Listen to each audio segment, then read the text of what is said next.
French President Emmanuel Macron, and they're talking about the Iran nuclear deal. Of course, that deal conceivably has an effect on oil prices. Now, despite the camaraderie, and you did see a ton of camaraderie there, Macron and Trump certainly seeming to like each other quite a bit and talking about how they are good friends.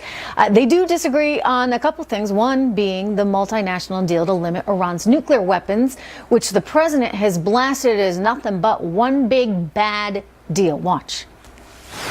This is a deal with decayed foundations. It's a bad deal. It's a bad structure. It's falling down. Should have never, ever been made. I blame Congress. I blame a lot of people for it. But it should have never been made. And we're going to see what happens on the 12th. But I will say, if Iran threatens us in any way, they will pay a price like few countries have ever paid. Macron says he's not satisfied with the deal either, but argues that the U.S. should stay put until a Plan B has been formalized. Joining me right now, national security and international relations expert Rebecca Grant. Good to have you here, Rebecca. Why is this a bad deal for the United States?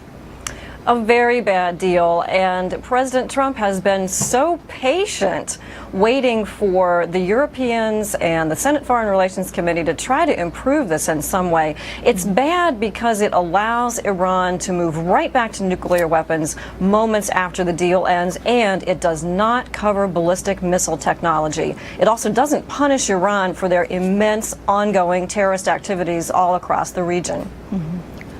I hear you. In the meantime, you've got Iran backing the likes of Hamas, refusing to recognize Israel, saying Israel will not exist in 25 years, and throwing all kinds of threats around to us as well, saying that if we were to back out of this, then we would severely regret it, and we'd regret it within a week. Look, it is what it is, right? I mean, this deal was made. How do we get out of it now, and how do we get out of it in a way that still protects our reputation as a country, and that when we sign up for something, we agree via a succession of power to go with it? In other words, you don't want to run the risk of turning into a banana republic where it's all about whatever administration is in power, and then the word of that administration is not worth the next. Rebecca, how do you get out of this gracefully? Right. I can see maybe adding some requirements to the deal, but what worries me is Iran and Rouhani acts like he doesn't care about this deal at all.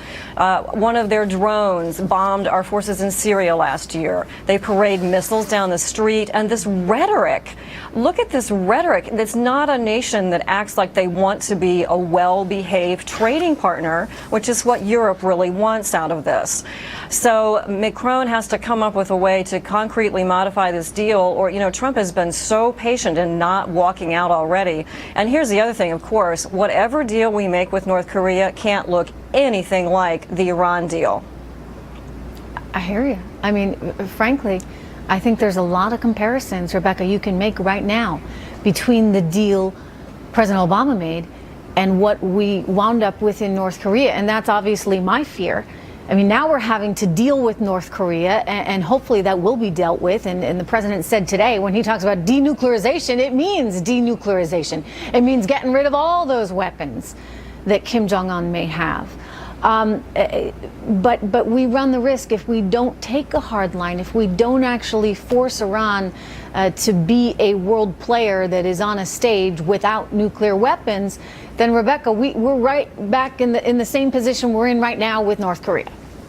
I agree. It's time to really draw the line with Iran. That was perhaps the intent of this deal. It was just so very poorly structured.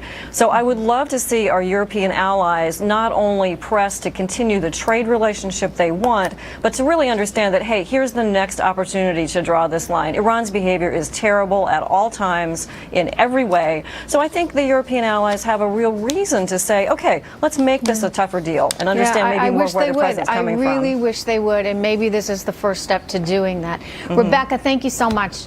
All right, checking on these markets. I'm